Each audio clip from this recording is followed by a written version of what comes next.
elementuak hain konplexuak dira, hauek interpretatzeko beti kalkulu teorikoak oso aberasgarriak direla. Eta orduan hartu eman hori eta elkarlan hori oso interesgarria da. Eta Aranen azkenengo urteetako ikerketa horren ingurukoa da. Berak batez ere nanozientzian da bilanean, hitz egingo dizue pixka nanozientziari buruz, eta oso titulo interesgarria dauka bere gaurko hitzaldiak. Hitz egiten du nanozientzia fikzioa. Ez dakit oso ondo zer kontatuko digun, baina ni desiatzen nago entzuteko. Aran, zurea da.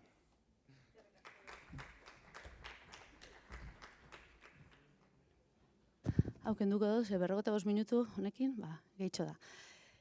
Arratsaldeon, eskerrik asko tortziarren eta eskerrik asko Jon sarrera gaitik. Jonek esan duen bezala, ni fizikaria naiz, DIPC-an lan egiten dut, eta nanomaterialen propietate elektronikoak aztertzen ditut. Beraz, nanozientziari buruz pizkat badakit, zientzia fikzioari buruz pizka gutxiago, baina gaur ikusiko duzuenez, literaturaren eta zinearen genero honetan nanozientziak badauka nik espero nuen baino presentzia handiagoa ez.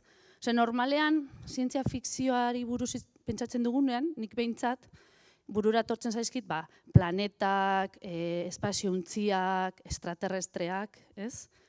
Hau da, etortzen zaizkit burura objektu handiak. Baina nanozientzian ikertzen ditugun objektuak dira munduko objektu txikiak, txikienetarikoak. Atomoak, molekulak, gure begiekin ikusezin daitezkeen objektuak. Eta gero ikusiko dugun bezala, edo erakutsiko dizuedan bezala, ez ditugu aztertzen bakarrik txikia direlako. Baizik eta oso propietate bereziak, nahiko propietate harrigarriak dituztelako. Orduan, pizkat uler dezagun denok, ze eskaletan mugitzen ari garen, hau da, ezin dut pointerra zabili, ohitura. Marte planeta da, sagar batekiko, sagar bat atomo batekiko dena. Marteren tamaina sagar batekin konparatuta, hori da sagar baten eta atomoaren arteko tamainaren erlazio berdina. Beraz, atomoa oso txikia da, eskala atomikoko objektuak oso txikiak dira, nanometrokoak. Eta zer da nanometro bat? Nanometro bat da metro bat zati 1000 milioi, metro bat zati 10 berbederatzi. Nire gustatzen zait kontatzea nanometro bat dela atxaskala segundu batean hasten dena. Naiz eta asko fijatu ezinezkoa da. Eta ni hitz egiten hasi naizenetik zuen atxaskalak hasi dira agian 3 nanometro, pentsatu, ez? Ze txikia den tamaina hori. Eta tamaina horretan, benetan, gauza asko bizi dira, nanomundua daukagu hor, eta zeintzu dira nanomunduko biztanleak, ez?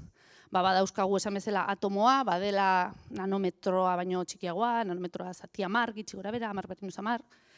Gero badauzkagu molekulak, molekula txikiak, nanometroaren ingurukoak, molekula pizkat handiagoak ADN, adibidez, denok ezagutzen duzuena, ADN 10 nanometroko tamaina dauka, gutxi gora bera, eta hori baino handiagoak dira adibidez virusak. 100 eta 1000 nanometro inguru. Ez dira ikusten, baina denok dakigu, zoritzarrez, azken 2 urteetan, ze garrantzitsuaren dira virusak, ez? Onerako eta txarrerako. Beraz, ez ditugu ikusi, baina oso garrantzitsuak dira. Tamaina oso garrantzitsua da, hau, audioa ez doa? Parkatu, audioa ez doa? Kasi buruz dakizkit dialogoa, baina. Jarri alba duzko audioa. Cuando eres pequeño, tienes una fuerza sobrehumana. Hau da, Inurri gizona, pelikula, eta hor esate duten bezala, txikia zarenean, sekulako indarra daukazu. Nik ez dakit sekulako indarra daukasun txikia zarenean, baina benetan berezia zara, txikia baldin bazara. Oso berezia. Eta inurria 10 milimetroko neurria dauka, 10 berzazpi nanometro. Hau da, nanomunduan inurri bat da erraldoi bat, osea, kristona handia. Guretzako erraldoi bat da inurri bat.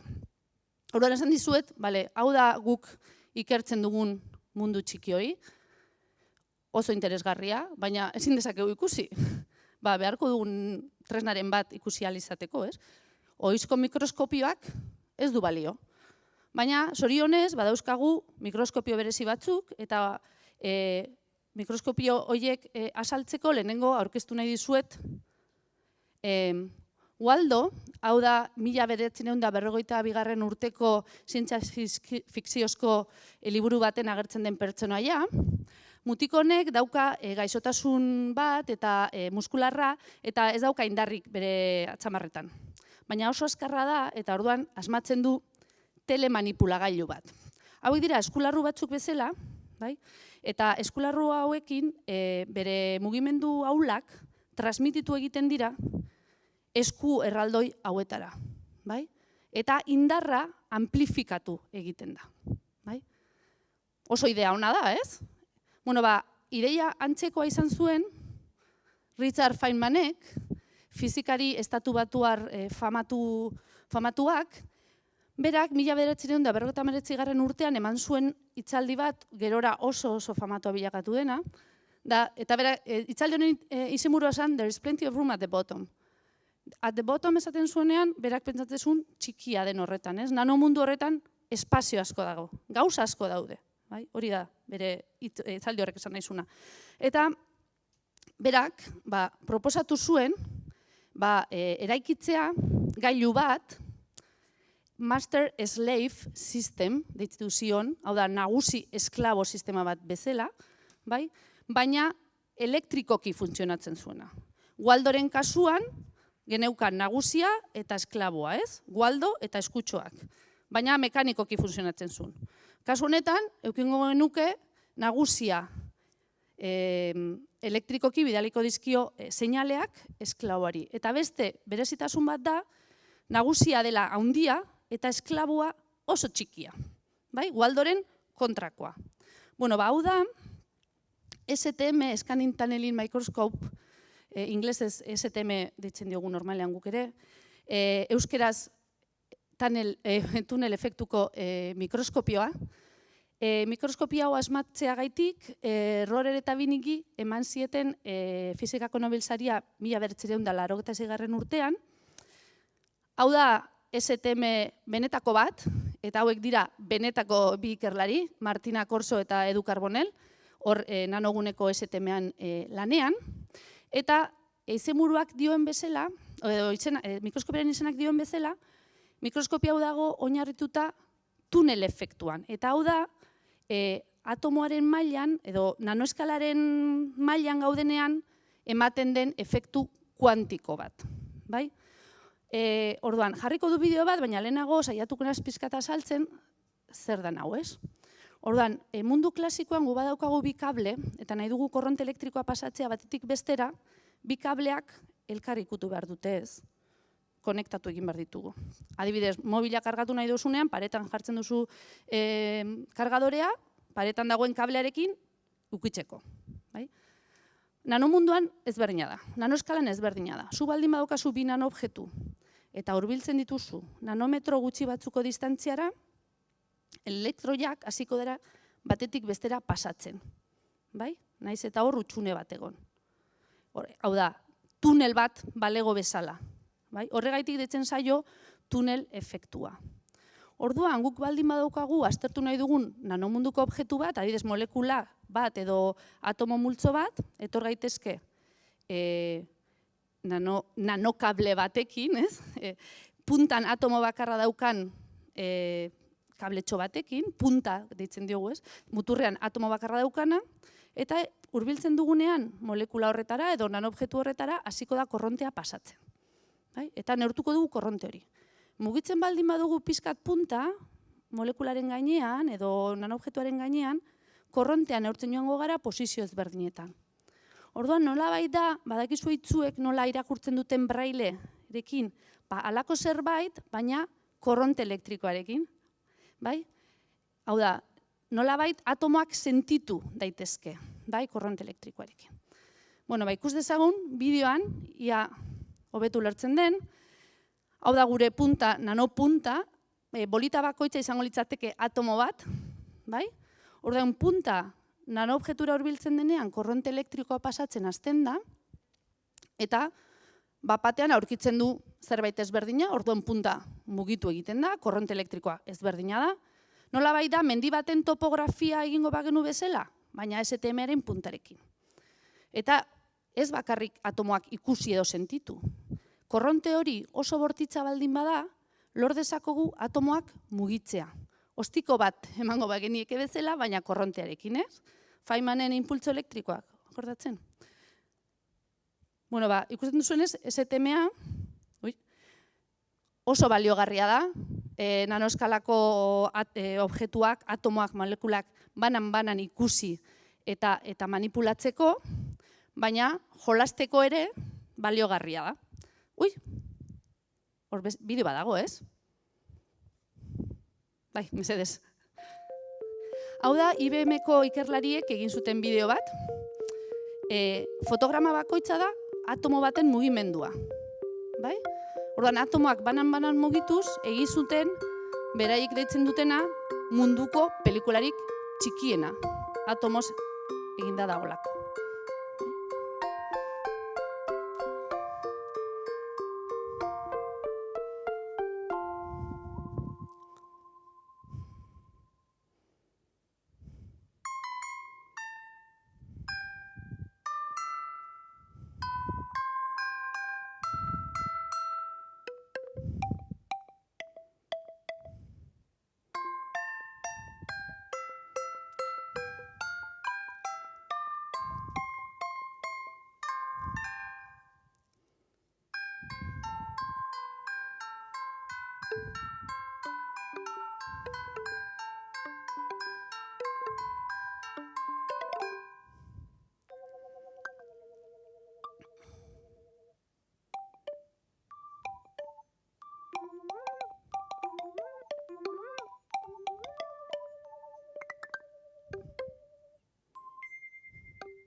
Beraz, ikusten duzuen bezala, zintzilereak azken finean ume kurioso batzuk besterik ez gara, ez? Jolastea asko gustatzen zaigu.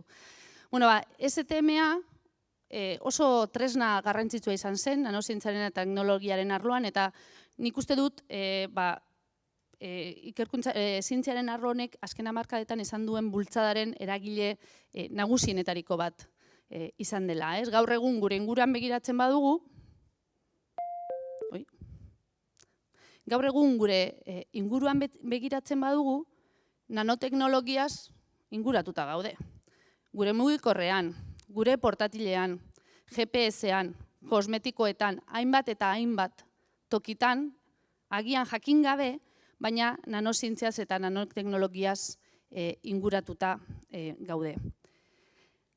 Baina zer da diferentea nanozientzian? Zer dauka nanozientziak zientziaren beste arloek ez daukatena? Bueno, nanoeskalan materialek ez dute fisika klasikoa jarraitzen. Fisika kuantikoa nagusitzen da eskala horretan, ez? Eta hori dela eta nanomaterialek batzutan oso propietate harrigarriak azaltzen dituzte. Batzutan fikziozkoak direla ematen du, ez? Adibidez,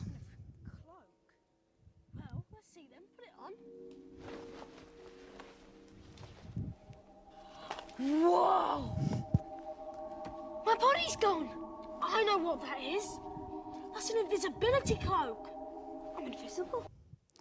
Wow, I'm invisible, ez? Ikusezina naiz. Osea, ni ere horrela geratuko nintzateke, holako pari bat jasoko banu, ez? Baina, ordea, Sir John Pendriri galdetzen badiozu, hau da, ikerlari, Erresuma Batuako ikerlari bat, por cierto, Donostira askotan etorritakoa, DIPC-aren laguna handia, hemen Donostian itxaldi nahikotxo eman ditu, eta berak esaten zuen, behin atera zan egunkarian, ez da arazo handia kapa ikuste, nola da, kapa de la invisibilidad, euskeraz, zaila. Halako ikusezina izatea lortzea. Berarentzat, esan arazo handi bat hori. Eta berak esaten baldin badu hori, bera da mundu mailan aditua metamaterialetan. Eta zer dira metamaterialak? Metamaterialak dira material artifizial batzuk dauzkatenak ez ohizko propietate elektromagnetiko batzuk. Eta gainera, metamaterial horiek nanoegituratzen baditugu, nanoeskalan manipulatzen baditugu, lor dezakegu efektu hau, bai? Hemen jarri dudana. Daukagu, sagar bat, metamaterial nanoegituratu batez inguratuta, bai? Orduan, bonbilla pizten badugu, izpiek, argi izpiek egiten dutena da, metamateriala inguratu eta berriz batu bezala, ez? Hemen ikusten duzue. Inguratu, orduan, azken finean, hemen dagoen begirale batek ikusten duena zera da. Hemen dagoen begiraleak jasotzen ditu argizpi honek zuzenean bonbillatik etorriko balira bezala. Horrek zer esan nahi du, begiralearentzat ez dago sagarrik. Sagarra desagertu da.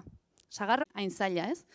Eta izatez, 2021 urte honetan, atera zen prentzan, albiste hau, non estatu batutako konpainia baten, esaten dute, nanoegituretan oinarritutako material bat garatu dutela, ikusten duzuen bezala, ez da guztiz perfektua, baina ia ikusezina da.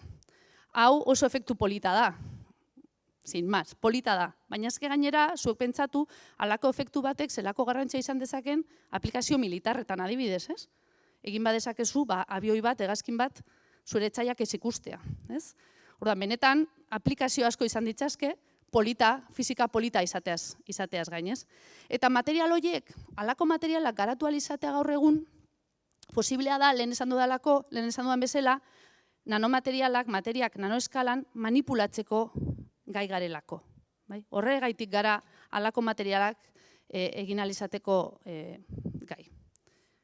Izatez, gaur egun badakigu gure inguruan dauden objektua, gure inguruko materia dagoela lego molekular bat bezala eraikita. Baditugu atomoak, taula periodiko atomoak, atomo hauek lotura atomikoak egite dituzte, lotura kimikoak egite dituzte eta molekulak sortzen dira. Molekula ura, CO2, oxigeno molekula. Gero, molekula hauetariko batzuk, beraien artean autoantolatu egiten dira, egitura konplexuagoak egiteko. Adibidez, ADN-a, da molekula konkretu batzuk autoantolatu egiten dira egitura hau sortzeko. Oso ederra eta bizitzan oso garrantzitsua. Eta guzti hori gertatu da gizakiak ez egin gabe. Gizakiaren manipulazio gabe. Baina noski gizakiak hori ikusten du eta zer nahi dugu egin. Imitatu. Eta puntu bateraino esan daiteke gaur egun bagerela gai. Eta hori demostratzeko erakutsiko dizuet, orain dela pare bat urte, DIPC-ko ikerlari batzuk egin genuen lan bat, Bartzelonako eta Santiago de Compostelako beste ikerlari batzukin, eta lan horretan, Santiago de Compostelako guri lagun kimikariek molekula berezi batzuk diseinatu zituzten, gero STM-an, gogoratzen, mikroskopio berezi horretan sartu genituen molekulak, berotu genuen sistema eta molekulak hasi ziren lotura kimikoak egiten.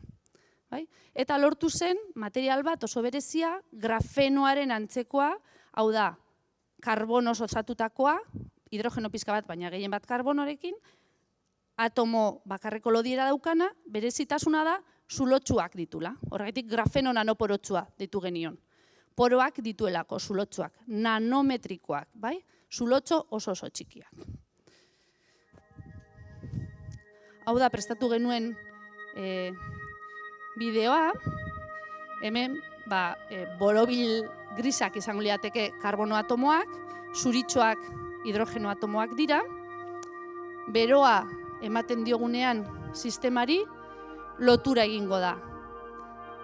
Izpi berde horiek, hori esan nahi du, lotura bat egin dela. Ordan, atomoak joango dira mugitzen, loturak sortzen, eta lehenengo sortzen dira halako egitura oso luze batzuk, tira batzuk balira bezala.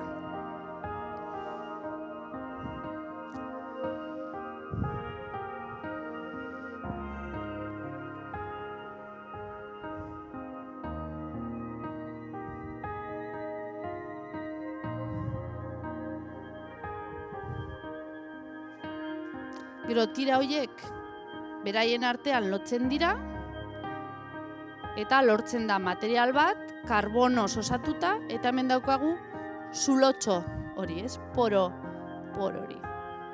Hori, atomoz atomo kontrolatutako material bat da. Eta zertarako balio du, adibidez, ADN-a sekuentziatzeko. Bai? Pentsatzen du horretarako baliagarria izan daitekela. Aminoazido bat bakoitza pasatzen denean poro horretatik, gure materialak korronte elektroniko ezberdina eramango du, eta korronte elektrikoan aldaketak neurtuz jakin dezakegu ze aminoazido pasatu den.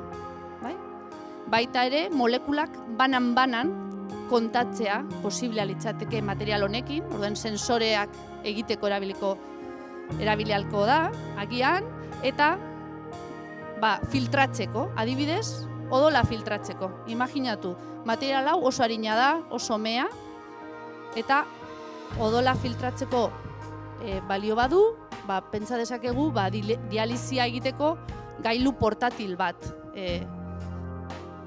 diseinatu edo garatu dezakegula material honekin.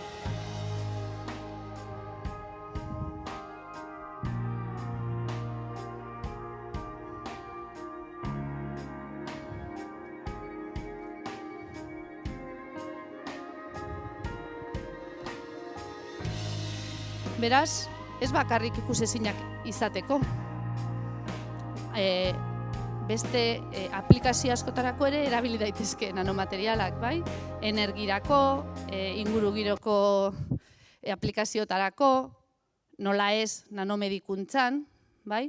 Ze, pizkatarin, baina esan dizudan bezala, material hauek, nanomaterialek badaukate propietate batzuk ezin hobeak egiten dituztela nanomedikuntzarako. Adibidez, meak dira, arinak dira, malguak, energetikoki eraginkorrak, eta horregaitik, segaitik ez adibidez, e-skin deritzona garatzea, ez? Electronic skin deitzen da. Adibidez, 2017 urtean, Tokioko Unibertsitatean, diseinatu zuten nanosare eroalez osatutako material bat, eta material horrekin egin zuten e-skin, larruazal elektroniko bat. Eta hori erabil daiteke, adibidez, osasuna monitorizatzeko. Beraiek frogatu zuten bezala. Electrocardiogram measured by using nanomesh electrodes. Combined with a wireless communication module, the acquired biometric data can be transferred to a medical cloud, and your home doctor can... Beraz, hau, e-skin hau erabiliz, elektrodo batzukin eta wifiren bitartez, posiblea izango litzateke zuetxean zaudela, 24 orduz zure osasuna monitorizatua izatea. Beraz, gizon hau nolabait kontsidera dezakegu ziborg bat dela, ez? Zer da ziborg bat? Teknologiaren bitartez hobetutako gizaki bat.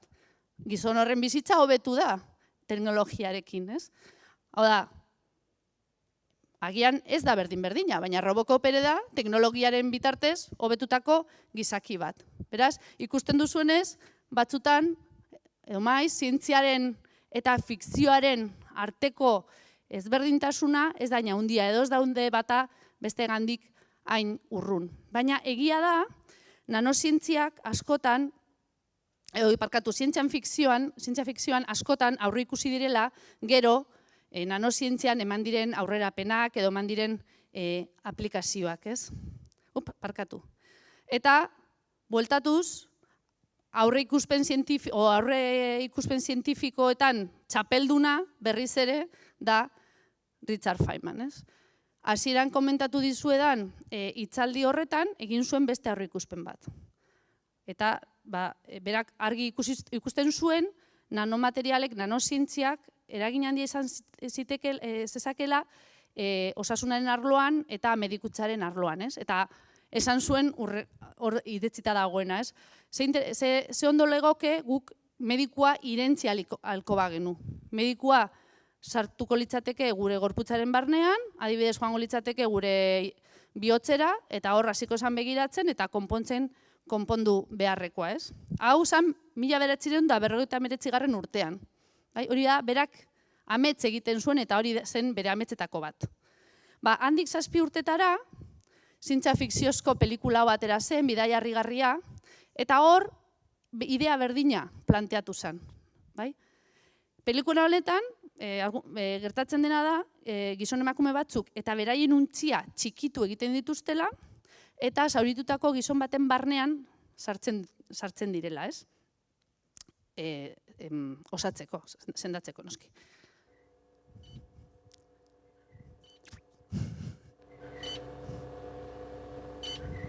Inyecten.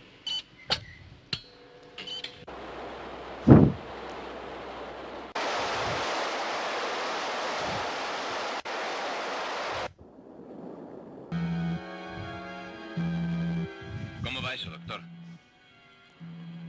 Trato de aliviar la presión de unos pocos vasos clave.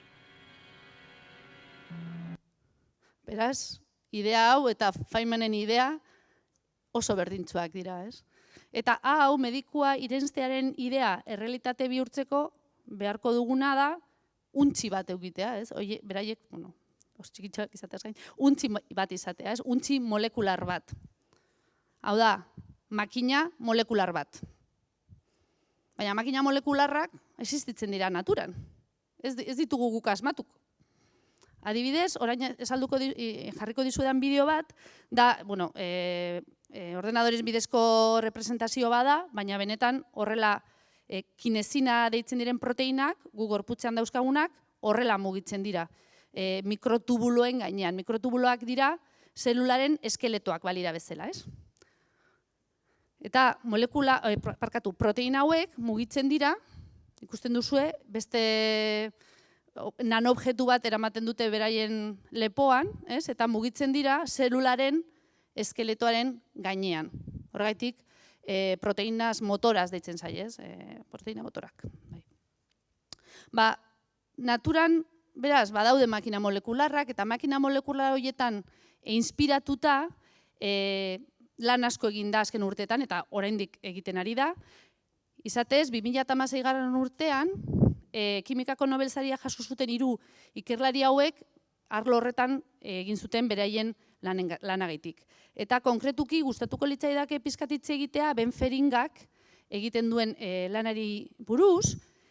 Hau da, bere taldean 2011 urtean publikatu zen Nature artikulua, eta bertan esaten zuten, guk lortu dugu molekula bat 4 gurpiltzokin, impulso elektrikoekin mugitu daitekela gainazal baten gainean.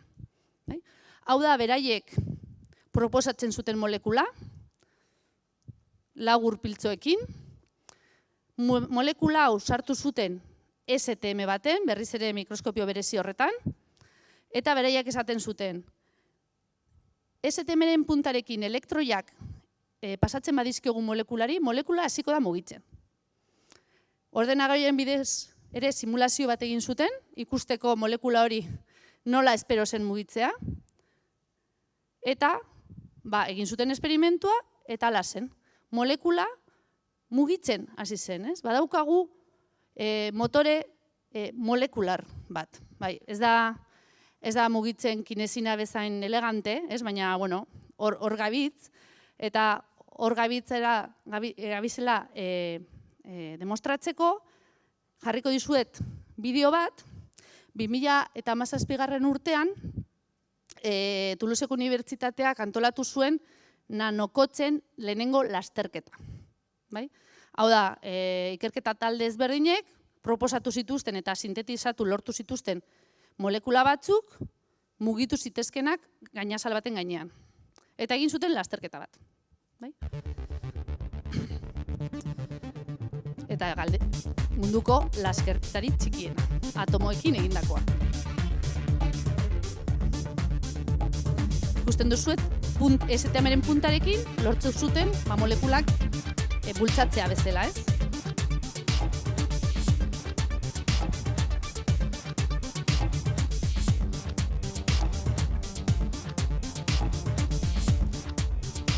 hau retransmititu egin zen internetez, tramparik ez egoteko, nahi baduzue interneten dauzkazue zehaztasun guztiak eta lasterketaren bideoa, eta jakin dezazuela, datorren urtean, bigarren edizioa ospatuko dela, nanokotzen lasterketa bigarren edizioa, eta Donostik aurkeztuko duela nanokotze bat.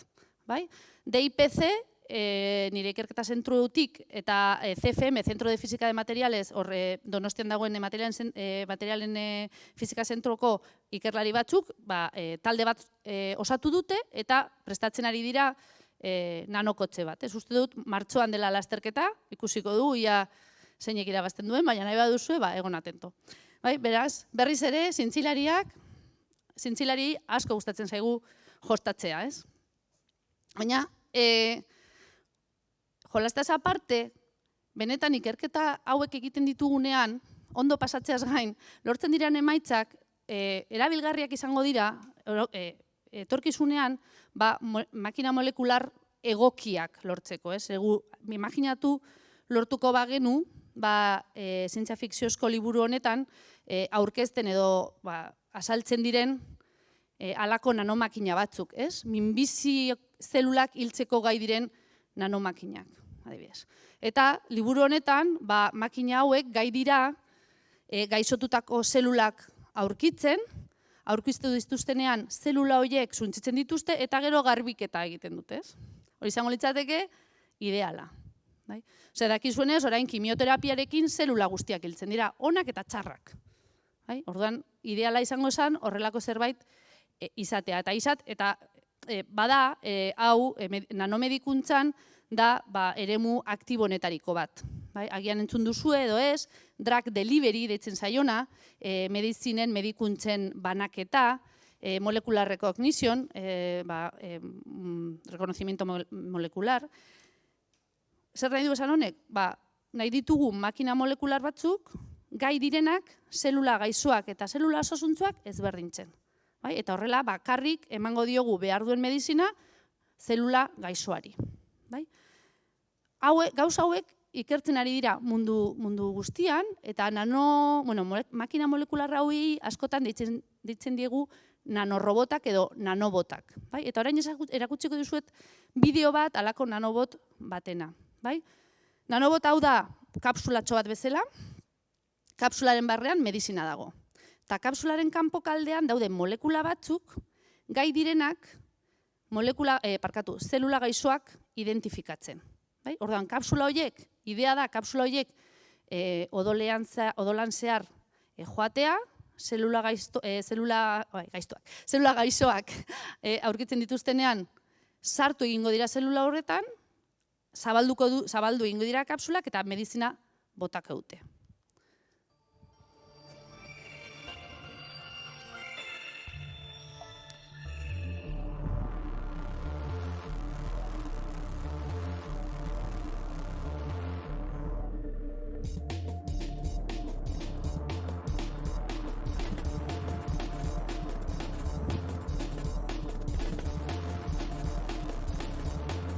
Hau da, kapsularen barnean dagoen medizina. Hau da, kapsula eta kanpoan ditu molekula hauek direnak zelula gaiztuak aurkitzeko gai direnak, ez? Orduan, odolean sartzen ditugu nanopartikulak, nanobotak,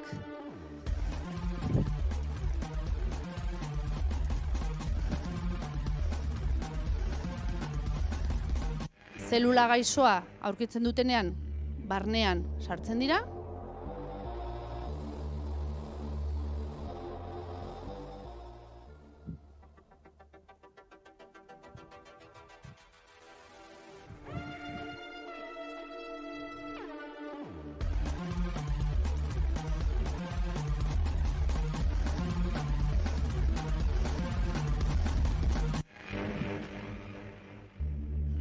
Zabaldu egiten dira eta medizina bakarrik erabiltzen dute zelula kanzerigenoetan.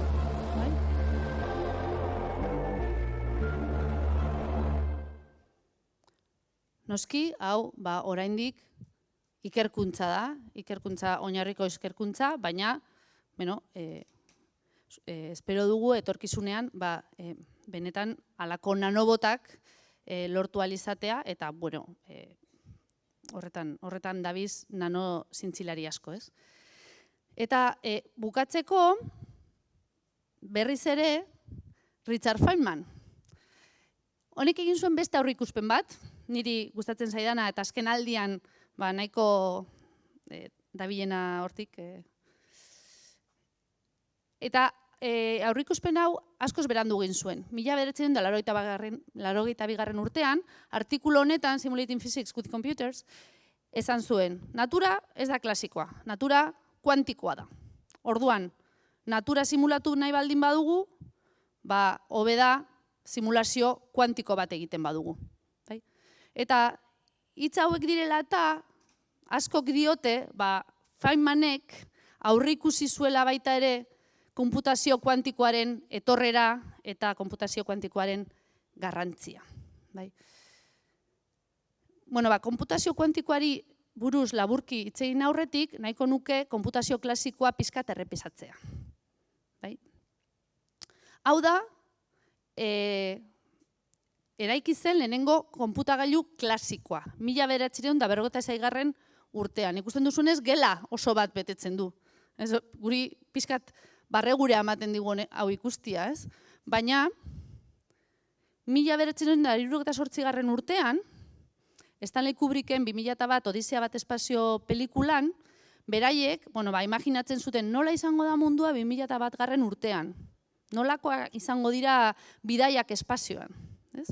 Eta hor, ateratzen zen konputagailu bat, ditzen zela HAL, HAL, eta HAL, eta konputagailu hau gai zen astronautekin hitz egiteko, eta eritziak ematen zituen, pizkan listilloa zen, ez?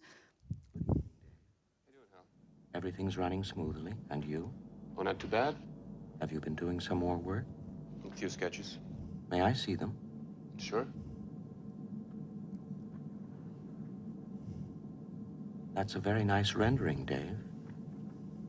I think you've improved a great deal.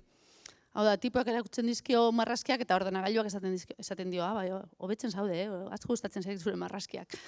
Hau orduan ematen zuen, hori, zientzia fikziozko zerbait zela, baina orain denok osoituta gaude, 2011 atera zen. ¿Eres HAL 9000? Ez da entzuten mesede soinua. Yo creo que eres HAL 9000. Emango diot berriz, porque ez da entzun. Edo emon zuek, ez daki zeinek emon aldatzen.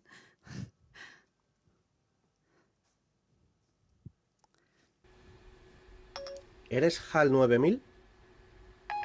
¿Tú crees? Yo creo que eres HAL 9000. Todo el mundo sabe que le pasó a Hal. Prefiero no hablar del tema. Pero si insistes. Haletik pasa gara zirira, ez? Biak dira nahiko listilloak, baina bat da fikzioa, bestea da errealitatea, ez? Eta egia da, konputazio klasikoak lehen ordenagailu horretatik, eniak eraiki zuen lehen konputagailu horretatik, zirira heldu arte, eman den aurrerapen konputazio poterean eta eman den aurrerapen erraldoi hori oso importantea izan da ere nanozientzian eman diren aurrerapenentzako, ez? Adibidez, hau da, DIPC-an hemen Donostian daukagun superkonputagailua, Atlas izena dauka, da Euskadiko konputagailurik poteretsuena eta estatu mailan ere lehenetarikoa, handienetarikoa. Eta konputagailu honekin gaur egun gai gara, bai Jon eta bai ni ere, nanoegitura errealista askoren propietateak edo simulatzen, ordenagailuz simulatzen. Adibidez, hau da, orain dela pare bat urte nire taldean egin genituen zenbait kalkulu, hau da STM-ren punta, gure simulazioan, hau da grafeno nanoporotsua, lehen komentatu dizuedan material hori, eta gure sistema dauzka gutxi gorabehera 2000 atomo, eta gai gara simulatzeko korronte elektrikoa, elektroiak nola mugituko diren egitura horren barnean. Eta horrek kalkuloak egin ditugu superkonputagailu honekin. Beraz, gauza asko egin daitezke, konputagailu klasikoekin, baina egia da, badaudela beste zenbait gauza ezin direla egin konputagailu klasikoekin. Agian, konputagailu kuantikoekin bai. Hau da, azken urteetan, segurazki entzungo zenuten Sycamore buruz, da Googleen konputagailu kuantikoa. Gustatuko litzaidak aipatzea, konputagailu kuantikoak eta klasikoak ez dira batere ez daukate antzarik, ez estetikoki, itxuran, ez da funtzionatzeko eran eztea. Sycamoreen tamaina da gutxi gora bera frigorifiko batena. Eta hemen barruan dago prozesadorea, material supereroalez osatutakoa, eta hemen barruan egon behar du zirkuito oso konplexu baten barnean, zergaitik, ondo funtzionatzeko temperatura zero absolutoa izan behar du. Beraz, ez pentsatu alako ordenagailu kuantiko bat, hori, aurten olentzeroak ez dizuek harriko alako bat. Baina, egia da, orain dela pare bat urte, lortu zutela, konputagailu kuantiko honekin, nagusitasun kuantikoa edo quantum advantage, quantum supremacy, delakoa lortzea. Horrek zer esan nahi du? Lortu zuten egitea eragiketa matematiko bat 200 segundutan. Non eragiketa bardina konputagailu klasiko batekin egiteko, barko genituzke 10.000 urte. Horrek zer esan nahi du? Praktikoki konputagailu klasiko batekin ezin daitekela egin eragiketa hori.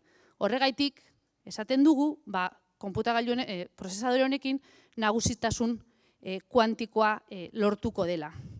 Eta benetan konputazio kuantikoarekin zer gertatuko da hurrengo urteetan, ze orain oso gai bero-beroa da, ez? Bueno, depende zein galdetzen, barkatu. Eta gu ere, bueno, oso gai bero-berua da, ikerketa asko egiten ari gara mundu osoan zehar konputazio kuantikoaren inguruan, eta nanomaterialetan lan egiten dugunek ere badaukagu zer esan, zergaitik? Bueno, aipatu dugu lehen nanomaterialak atomoaren eskalakoak direla, eta fisika kuantikoaren legeak betetzen direla. Beraz, espero dezakegu nanomaterial batzuek behintzat aurkeztea propietate baliogarriak prozesadore kuantiko edo plataforma kuantiko bezala erabili ahal izateko. Eta horregaitik, ari gara ikertzen material ezberdinak, grafenoa, material bidimentziatako beste materialak, material topologikoak, ez dut azalduko zer diren, baina oso material bereziak. Orduan, bagaude jende asko honetan lanean, zer gertatuko da hemendik urte batzutara? Ze gai hau, orain jende asko orain sartzen ari gara gai honetan, ematen du hurrengo iraultza zientifikoa edo teknologikoa hemendik etorriko dela, batzuen ustez behintzat. Orduan, depende zein galdetzen diozun, IBM-koak esango dizute, konputazio kuantikoak aldatuko ditula eremu pila bat. Kriptografia, materialen zientzia, kimika, komunikazioak, eta bar. Beste batzuei galdetzen badiezu, esango dizute, konputazio kuantikoak burmuila lapurtuko digutela, edo guda kuantiko bat egongo dela, eta denok desagertuko garela.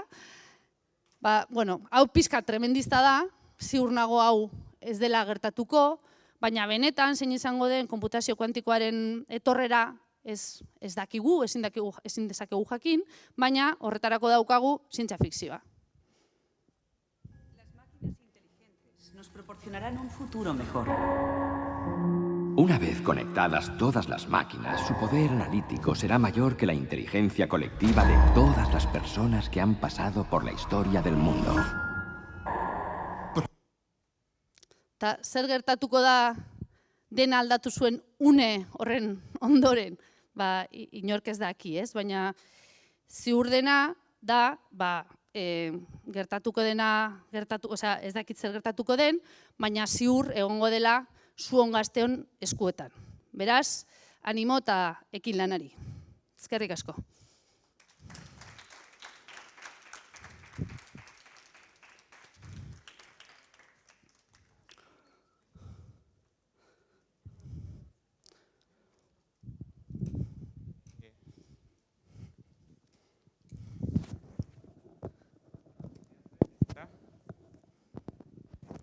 zizera etorri behar onarte. Bai, entzuten da. Bueno, Anan, eskerrik asko benetan, aurkezpenagatik zoragarria iruditu zait, benetan. Adibide pilo bat, oso politak, oso ondo esplikatutak, nanozientziaren ondo jarri duzu balioan, ez? Naiz eta azken aldean kuantikara pasatzen ari zaren, ez? Hori da dirudi etorkizuna, ez dakit, auskalo. Aprobetxatu zazuen mesedez galderak egiteko. Norbait dauka galderarik oso gai polita izan da. Altxaskoa, ez zaitez lotxatu mesedez. Edo zeo zer espauzu lertu ondo, saiatuko naz azaltzen barriro be, Ez uken lotxarik. Mikroa pasako izu. Adibidez, nanobot horiek hor TBM-en, bai, ez da, bueno, bai, mikroskopio... Bai, STM. Oi, STM-en elektroiak eramaten mugitu arazi egiten zenuten. Baina adibidez, gure gorputzean, olako nanobotak sartzea nola da posible? Esan edo, gure gorputzak elektrizitatea dauke, ez da? Eta nola kontrolau genezak egun olako nanobotak? Trampa pizka bet egin dut, porque STM-an egiten diren esperimentuak oso esperimentu kontrolatuak dira, oso laborateiko egoeran, oso temperatura bazutan, askotan utzean, ez dago airea, ez dago likidorik. Noski, gero molekula horiek sartzen direnean gorputzean, egin behar dira bestelako prozesu batzuk mugitu ahal izateko ez direnak zehazki berdinak, ez? Beste efektu batzuk dira, ez da zehazki berdina. Nanoboten mugimendua, normalean, igual, ioiekin eta ematen da, gorputzean dauden ioiekin, ioiek azken finean elektroiek dauzkate, ordan horremoten dira hartu eman kimiko batzuk, hau da, pizka trampa egin dut, ez da zehazki. Ondo ulertu dozu, porque ez dozu ulertu ondo. Hoi da, dudak ditugu dalako. Bai, baina hori da, pizka trampa egin dudalako, ez? Egia da, nanomolekula horiek, esperimentuetan, STM-erekin egiten diren esperimentu horiek, dira esperimentuak hori laborategian oso kondizio idealetan. Gero hori lortu dugunean, lortu behar dugu gero kondizio errealetan funtzionatzea, ez? Eta kondizio errealak izango ziren odolan daude ioiak, ioiekin zer gertatuko den, hartu emonak egongo dira, horrek egingo ditu molekulak mugiarazi. Hau da, pizkat ezberdina da egoera, ez? Idea berdina da, baina aktibazioa ezberdina. Aktibazioa kasu baten da punta elektronikoa, elektroiak, eta bestean aktibazioa da gorputzan daukagun askotan fluidoen bitartez eta. Hoi da, hor kontrolatuago da, eta adibidez, beste galdera bat dauket, konputagailu nola zen, kuantiko horiekin adibide hoi, 200 segundu behar zitula bestearekin konparauta nola izango zen posible gure mobileko o gure kontrasinak gordetzea. Atake bruto bat informatikako argotean, hor dena kalkulok die eta hainbeste saiakera nola da? Bai, hainbeste saiakera eta gero. Bai, almen hoi baldin bauke nola da posible gure segurtasuna bermatzea interneten, adibidez? Bueno, hori da konputazio kuantikoaren ez dakit, mehatzuetariko bat, ez? Nola ondo erabiltzen baduzu, adibidez, kriptografian, gauzak oso modu ziurrean gordetzeko erabilgarria da, baina arrazoi berdinagaitik oso potentea izan daiteke, oso poteretsua izan daiteke, klabeak adibidez askatzeko. Hori da, izatez, zikamorrari jarri zioten froga hori, oso froga tontua zan. Zan, zenbaki primo bat, bakizu zer dan zenbaki primo bat, ez dakit euskeraz esaten da nolan. Nora? Joia, ez duta daukat, dio. Euskara, baina, zientzia euskaraz, kilikolo. Zenbaki lehen bat jarri zioten, oso erreza da, nik esaten badizuet, 5 bideriru 15, edo kontrakoa. 15 baldin bada zenbakia, faktorizatu hori. 5 bider 3, oso erreza da.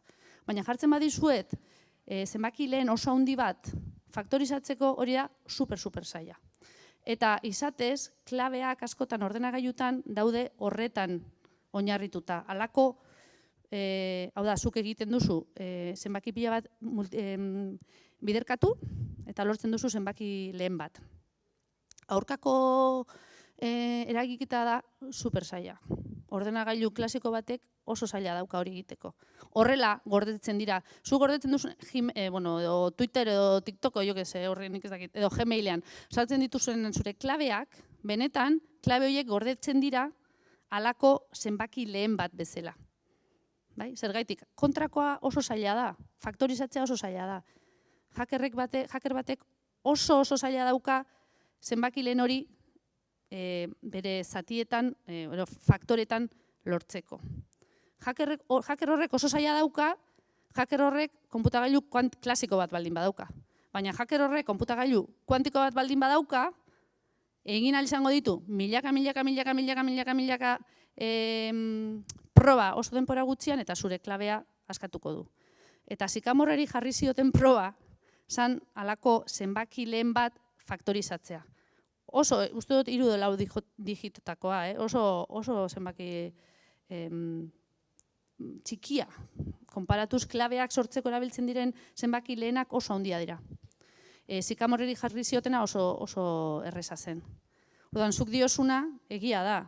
Konputazio kuantikoa erabilgarria izan daiteke, gauza oso klabeak eta oso kriptografian gauzak gordetzeko, baina era berean, mehatxu bat da, norbaitek alditu klabe horiek deszifratu.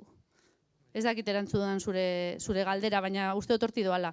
Hori deitzen da, klabeak gordetzeko erabiltzen da sistema bat, deitzen dela RSA. Dara 3 tipo asmatu zutenak hori zenbaki lehenen truko hori. Eta Sycamoreri jarri zioten proba zan RSA proba bat. Barkau, ez? Oi. Bai, eske oso zaila da, ulertzea. Badakizu, Richard Feynmanek esan zuen beste gauza bat, oso ona eta esan zuen, norbaitek esaten badizu fisika kuantikoa ulertzen duela, horrek esan nahi du ez duela ulertzen fisika kuantikoa. Hau da, eske oso zaila da ulertzeko, orduan norbaitek esaten badizu, nik fisika kuantikoa menberatzen dut. Ez da egia, ez du ondo ulertu. Ondo ulertzen duenak, gelditu zaizkio galdera pila bat. Fisika kuantikoa eta klasikoaren arteko diferentzi nagusia,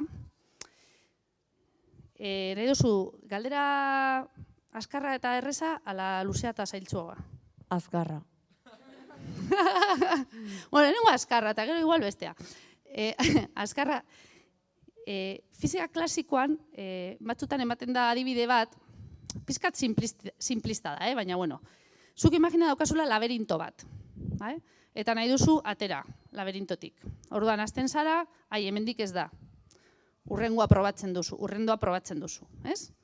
Bueno, fisika kuantikoan gertatzen dena da, nola baita esateko bide guztiak aldi berean probatu ditzazkezula. Arrarua ematen du, ez? Baina horrela da. Zergaitik, kuantikan, konputagailu klasikoak daure transistorez osatuta, ez? Transistorea da, interruptore bat bezala, bat ala 0. Piztuta ala itxalita, ez dago besterik, ez? Eta transistore bat eta 0 kombinazioiek erabiliz, montatzen dituzu zure labirintoko bide ezberdinak. Fisika kuantikoan, sartzen ari naiz jardin baten, fisika kuantikoan, erloju bat. Erloju baten orratza mundu klasikoan egon daiteke. Goian, alabera, 12 edo 6. Mundu kuantikoan egon daiteke, orratz hori egon daiteke erlojuaren, esferaren edozein posiziotan. Ordan, horrek ematen dizkizu, ematen dizkizu aukera asko, bide asko, gauzak probatzeko, ez? Labirintoko bideak probatzea bezala. Ordan, klasikoan egin behar duzu, banan bidetxo bakoitza, kuantikoan egin behar duzu, egin ditzazkezu, bide guztiak aldi berean probatu. Orduan, heldu zaitezke, helmugara askoz arinago. Bai? Ez baduzu ulertu, normala da. Vale, eskerrik asko. Oso zaila da, fizika kuantika oso zaila da. Oso polita da, baina zaila dalako. Orduan, ni ere orain ikasten ari naiz, gauza guzti hauek, fizika, konputagailu kuantikoarena, ni orain, Jonek esan duen bezala, sartu berri naiz gai horretan. Eta oso pozik nago, ez dut ezen ulertzen. Eta orduan orain ari naiz, gauzak irakurtzen, eta erdia ulertzen dut, eta beste erdia ez, eta orduan noa ate joka, hori buruz dakien nire geza gitke DIPC-an badago beste ikerlari bat, konputazio kuantikoan aditua, eta hor azten, geza, pasatuko didazu liburu bat, pasatuko didazu artikulu bat, orduan, ni kontatzen dizkuzu gauzat, baina igual, oso polita da, baina. Beste galdera erik, norbait animatzen da, bai. Ordenagailu kuantikona esan dezu momentuaten, egon barraukela 0 gradutan, arrazoi baten gatik da bai? Bai. A ber, ordenagailu kuantikoak funtzionatzeko, bai, esan dizuet, konputagailu klasikoetan dauzkagu transistoriak. Transistoriak daude itxalita edo piztuta, 0 edo 1, bale. Mundu kuantikoan, egon daitezke, esferaren edozein posizioetan, hori da gauza bat oso garrantzitsua konputazio kuantikoan, eta gainera, halako, konputazio klasikoan 1 eta 0 denean bit deitzen zaio, ez? Hori bai, ez? Bueno, kuantikan, esferaren, horratza esferan buelta, esferaren edozein puntutan egotearen niri, horri qubit deitzen zaio, quantum bit. Daukagu bitak eta quantum bitak. Qubit. Kubitak, ordenagailu kuantiko baten behar ditugu kubit bat baino gehiago. Adibidez, ikamorrek uste dut zeuzkala, momentu horretan, 53 edo 54. Ez, kubit. Horrek esan nahi du, daukala, 54 olako esferatxo, bai, kuantiko. Guk behar duguna da, kubit horiek beraien artean nolabait hitz egitea, bai, erlazio aukatea beraien artean, bati zerbait egiten bete jozu besteak sentitzea, hori da kuantikan deitzen dana entanglement, eta ez daukat idearik nola esaten da euskeraz. Zubak ezu? Ez dakit gaztelaniaz, ez da.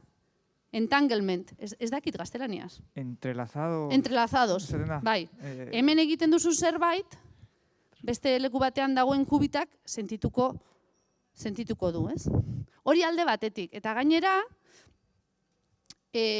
orduan, hitz egin behar dute bata bestearekin, pizkatxo bat, baina beraien propietateak mantendu behar dituzte. Jarraitu behar dute egoten esferaren edozein puntutan. Zer gertatzen da? Oso sentikorrak dira, oso delikatuak dira, eta beraien inguruan edo zer gaisa gertatzen denean, ez diote ondokoarien beste kasu egiten, eta bere airera bezala doiaz, ez? Eta entanglement hori galdu egiten da. Bai? Orduan, oso kuriosua, oso kotillak dira. Orduan, zerbait gertatzen baldin bada inguruan, guk esaten diogu, interakzionatzen baldin badute ingurumenarekin, entanglement hori galdu egiten da. Eta ingurumena esaten dugunean, da temperatura. Temperatura azkenean, askotan temperatura hitza erabiltzen da, baina temperaturak esan nahi du, kanpoko munduan gertatzen den edozein perturbazio. Orduan, kubit batek beroa baldin badago, temperatura baldin badago, edo bere kanpoan zerbait gertatzen baldin bada, kubit horrek galdu egiten du entrelazamientoa, entanglement hori. Horregaitik, egon behar du oso hotz. Eta horregaitik, sikamor egon behar da -273 grado zentigradotan. Hori da 0 absolutua. Ez da 0 grados zentigrados. da 0 grado Kelvin. -273. Horregaitik esan dizuet, olentxerak ez dizula karrikolako bat. Osa, pentsatu, ze energia behar duen horrek, temperatura horretan mantentzeko. Ze, temperatura igotzen baldin bada, kubitek galtzen dituzte bereien propietate guztiak. Batez ere, beraien izaera kuantikoa galtzen dute. Ez dira esferitan egongo eta ez dute beste kubitekin behar bezala hitz egingo. Baita ere supereroalak erabiltzen direlako, ez? Kubitak egiteko kasuetan, Bai, zikamorren bai. Zuk horretaz, Jon Errea da supereroaletan aditua, beraz, supereroalei buruzko galdera badauzkazue, berari. Beste galderarik norbaitek?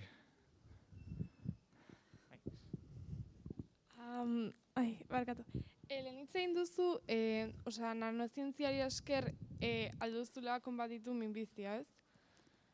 Gutxi gora bera, ez? Orduan, algo zen izango posible modifikazio genetikoa nanozientziaren bidez horrela lehenagotikan gaixotasunik ez izateko? Osa, gero, gaixotasuna konbatitu beharrean, lehenagotik, ez egotea? Bai.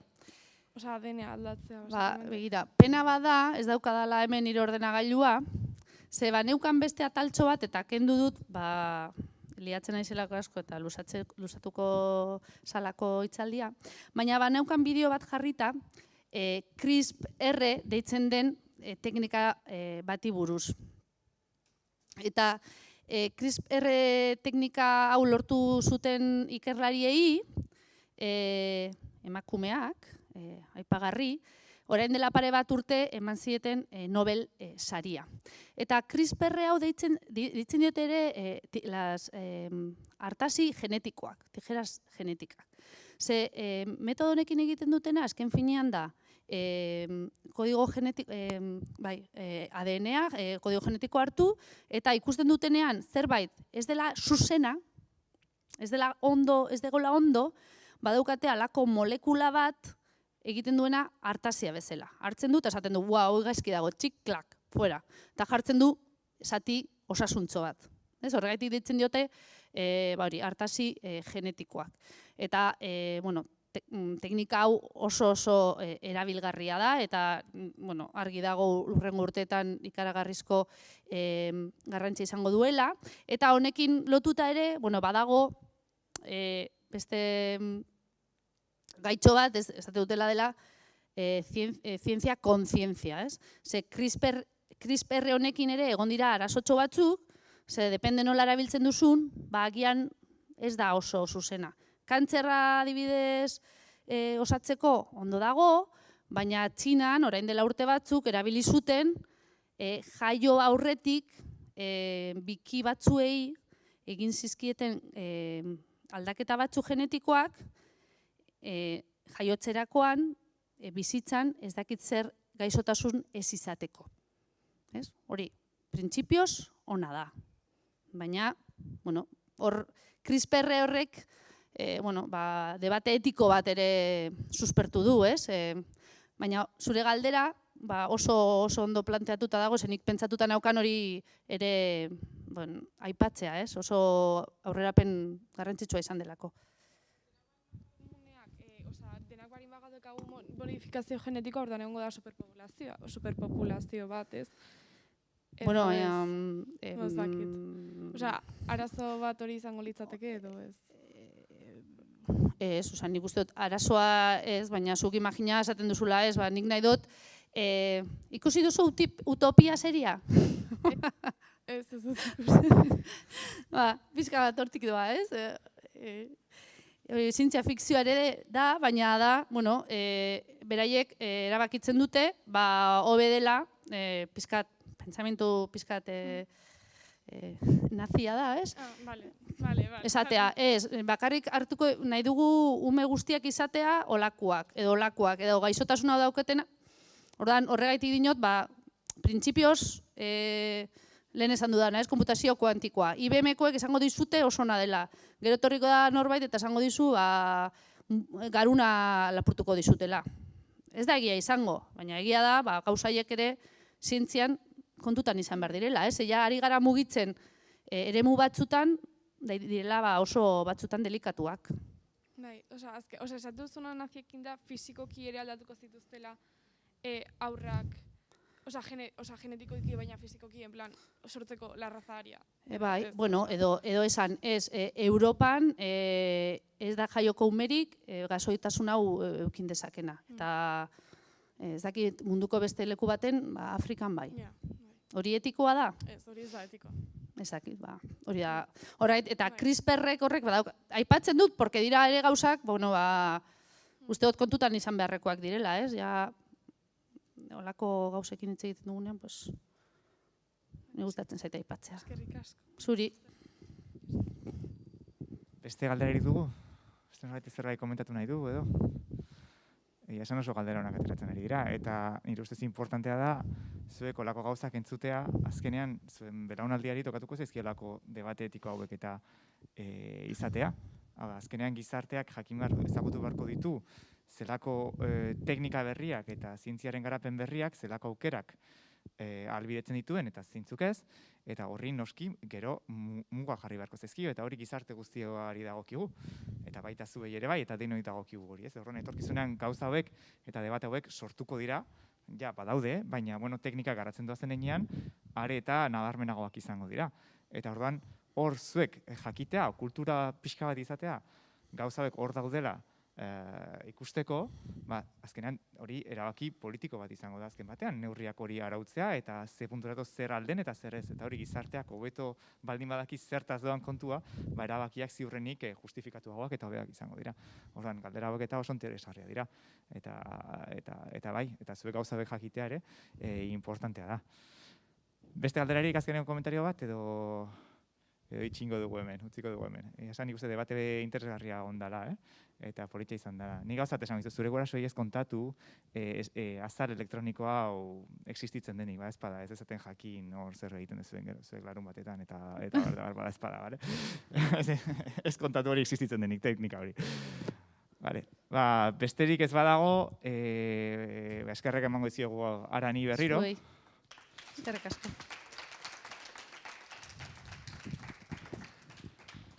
Eta zuei etortzegatik. Urren arte.